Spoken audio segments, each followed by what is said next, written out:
Good morning student. आज के इस लेक्चर को स्टार्ट करने से पहले एक सुविचार, पॉजिटिव थिंकिंग। सुविचार कुछ इस प्रकार है आपका: जीतने का मज़ा तभी आता है जब सभी आपके हारने का इंतज़ार कर रहे हो। बहुत अच्छा कोटेशन है।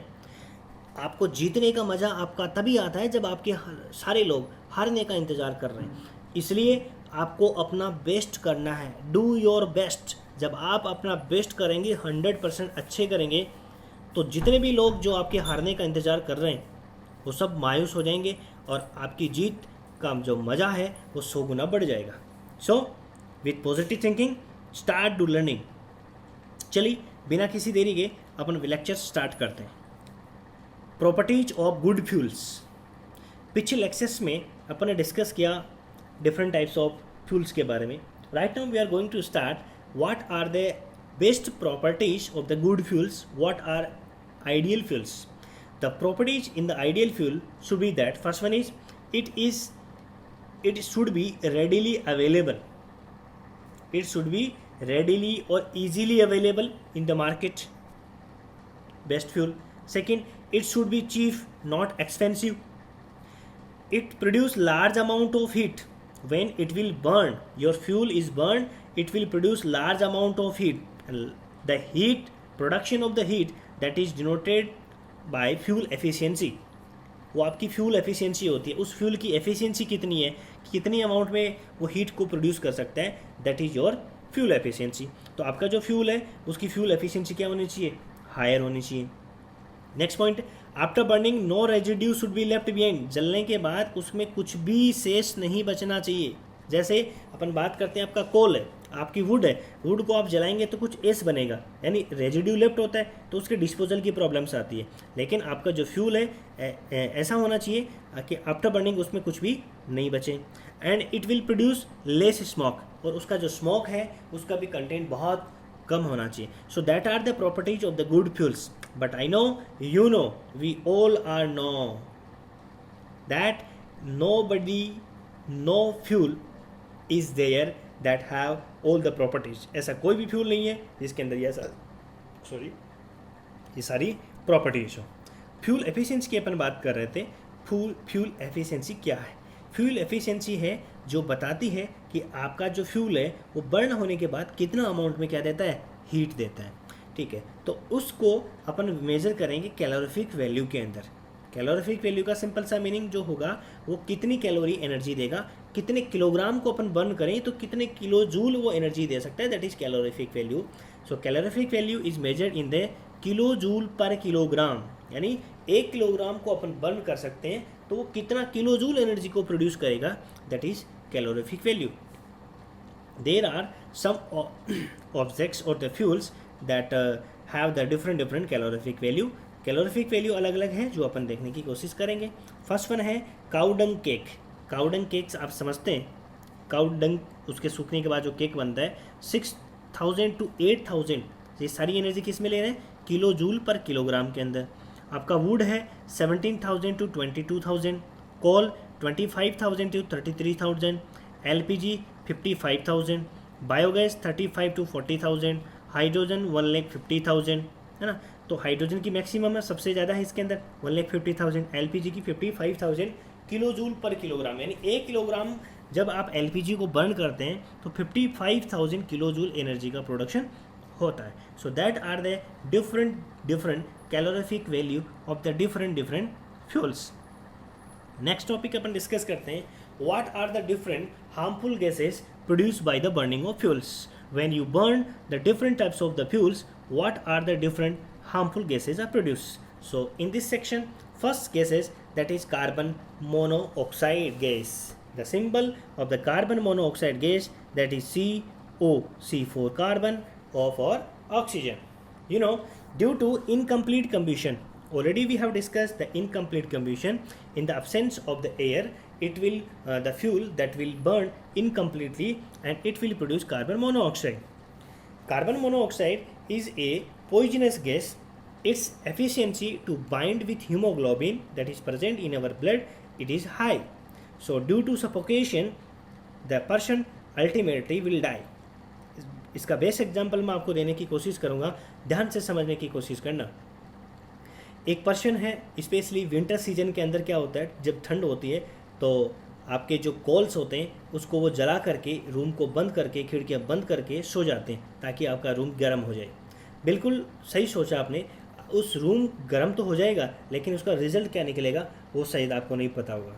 उस रूम के अंदर जो भी आपने कोल रखे हैं वो बर्न करेगा जब उसको ऑक्सीजन मिलेगी, ऑक्सीजन मिलेगी बर्न करेगा, कार्बन डाइऑक्साइड निकलेगी। लेकिन रूम हमने चारों तरफ से बंद कर दिया है, जितनी भी ऑक्सीजन थी वो उसने कंज्यूम कर लिया। रेस्ट ऑफ बाद में क्या होगा, इनकम्प्लीट कम्बिशन वहाँ पे होगा और कार्बन मोनोऑक्साइड गैस बनेगी वहाँ पे। वो कार्बन मोनोऑक्साइड जो गैस है वो आप क्या करेंगे, उसको ब्रीदिंग के अंदर यूज़ करेंगे, और ब्रीदिंग के अंदर आप यूज़ करेंगे तो ऑक्सीजन की जो अवेलेबिलिटी है वो कम हो जाएगी और कार्बन मोनोऑक्साइड आपके ब्लड के अंदर मिक्सअप हो जाएगा और सारे सफोकेशंस होगा, दम घुटेगा और अल्टीमेटली धीरे धीरे धीरे वो सारे जो पर्सन्स होंगे उसकी क्या हो जाएगी, डेथ हो जाएगी। तो बहुत पॉइजनस गैस होती है, कार्बन डाइऑक्साइड से भी ज़्यादा पॉइजनस होती है, तो ये चीज़ आप ध्यान रखें स्पेशली। सेकेंड गैस की बात करते हैं, carbon dioxide gas. Carbon dioxide जो गैस होती है उसका जब कंटेंट बढ़ जाता है तो ये क्या करती है, ग्लोबल वार्मिंग करती है। ग्लोबल वार्मिंग का सिंपल सा मीनिंग ये है कि आपका जो एटमॉस्फेयर का जो एवरेज टेम्परेचर है वो कंटिन्यूसली क्या होने लग जाता है, इंक्रीज होने लग जाता है। आपकी जो कार्बन डाइऑक्साइड गैस है वो एक ग्रीन हाउस गैसेज की तरह काम करती है। ग्रीन हाउस गैसेज होती हैं जो सनलाइट से जो रेडिएशंस आती हैं, जो हीट आती है उसको वो ऑब्जॉर्व करती है और ऑब्जॉर्व करके ग्लोबल वार्मिंग को कोज करती है। ग्लोबल वार्मिंग होगी तो आपका जो पोलर रीजन्स के ऊपर जो आर्टिक अंटार्कटिक रीजन्स है जिसके अंदर जो ग्लेशियर्स हैं वो क्या होना स्टार्ट हो जाएंगे, मेल्ट होना स्टार्ट हो जाएंगे, पिघलना स्टार्ट हो जाएंगे और वो पिघल करके कहाँ जाएंगे, अल्टीमेटली सीज और ओशियंस के अंदर जाएंगी।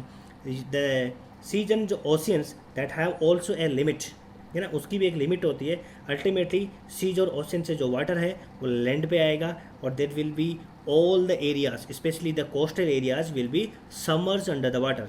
जो कोस्टल एरियाज होंगे वो वाटर में डूब जाएंगे। ये आगे की कंडीशंस होती हैं जो मैंने आपको समझाने की कोशिश की है। नेक्स्ट अपन बात करते हैं, जब अपन प्रोडक्ट्स को, फ्यूल को बर्न करते हैं तो सल्फर डाइऑक्साइड गैस और नाइट्रोजन डाइऑक्साइड गैस यानी the oxides of the sulphur and nitrogen will be produce. The oxides of the sulphur, oxides of the nitrogen when mixed with the rain water, जब rain water के साथ mix up होते हैं तो ये क्या बनाते हैं, एसिड रेन बनाते हैं। सल्फर डाइऑक्साइड है वो आपका बनाएगा H2SO4 सल्फ्यूरिक एसिड। आपके नाइट्रोजन का ऑक्साइड है वो बनाएगा HNO3 नाइट्रिक एसिड। ये नाइट्रिक एसिड और जो सल्फ्यूरिक एसिड है वाटर के साथ मिक्सअप होंगे और एसिड रेन बनाएंगे। ये एसिड रेन क्या करेगी, आपके नीचे आएगी, लैंड पे जाएगी, वाटर बॉडीज पे जाएगी, प्लांट्स पे जाएगी, जहाँ भी जाएगी, जिस भी ऑब्जेक्ट के साथ में कॉन्टैक्ट करेगी उसको क्या करेगी, कोरोड करेगी, उसको डिस्ट्रॉय करेगी। उसकी जो pH है वो कम हो जाएगी और जितने भी एक्वाटिक एनिमल्स हैं वो डाई होना स्टार्ट हो जाएंगे। So that are the corrosive effect of the acid rain. इसका बेस्ट एग्जांपल आपने ताजमहल देखा होगा। ताजमहल जो वाइट मार्बल से बना हुआ है, लेकिन आजकल वाइट मार्बल नहीं रहा हो, उसका जो कलर है वो कैसा हो गया है, येलो कलर हो गया है। किसकी वजह से, एसिड रेन की वजह से। क्लियर है। अपन थोड़ा सा और आगे बढ़ते हैं। Unburn carbon particles.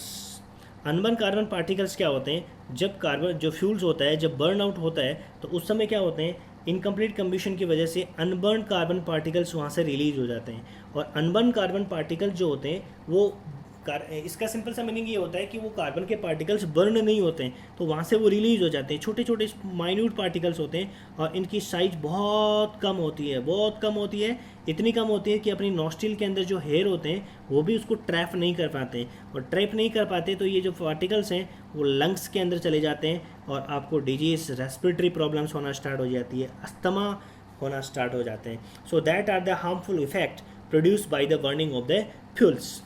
अब अपन बात करते हैं कि इतनी सारी प्रॉब्लम्स क्रिएट होती तो एक अपने पास ऐसा फ्यूल होना चाहिए जिसको अपन क्लीनर फ्यूल के नाम से जान सकें, जिसके अंदर वो सारी प्रॉपर्टीज अवेलेबल हो जो ऑलरेडी अपन ने आइडियल फ्यूल के बारे में डिस्कस किए। तो वो प्रॉपर्टी के लिए अपने पास एक फ्यूल है जिसको अपन CNG के नाम से जानते हैं। We already replace the diesel and petrol with CNG, यानी डीजल और पेट्रोल को अपन ने रिप्लेस कर दिया है CNG से। अब CNG के बेनिफिट क्या क्या हैं, क्या क्या है CNG के अंदर, less amount of harmful gases are produce, यानी हार्मफुल गैसेज हैं वो बहुत कम निकलती हैं। Second, no residue left behind after burning, burning के बाद में कोई भी रेजिड्यू लेफ्ट नहीं रहता है। ईजी टू ट्रांसपोर्ट, इसका ट्रांसपोर्टेशन ईजी होता है, चीप होती है। And produce large amount of heat, large amount में हीट प्रोड्यूस करती है जब इसको बर्न करते हैं। इसका मीनिंग कि इसकी कैलोरीफिक वैल्यू क्या होती है, हाई होती है। पीछे वाले टेबल के अंदर अपन इसकी कैलोरीफिक वैल्यू देखी थी। That's why it has all the different property that is beneficial for us, it is called cleaner fuel। इसी वजह से इसको अपन क्या कहते हैं, क्लीनर फ्यूल के नाम से जाते हैं। This is the end of your chapter. ठीक है, आई थिंक आपको अच्छे से समझ में आया होगा। इस की जो PDF है वो मैं आपको प्रोवाइड करवा दूंगा, आप इसको अच्छे से पढ़ें, समझें, कोई प्रॉब्लम हो डाउट सेक्शन में लिखें। थैंक यू, जय हिंद, जय भारत, धन्यवाद।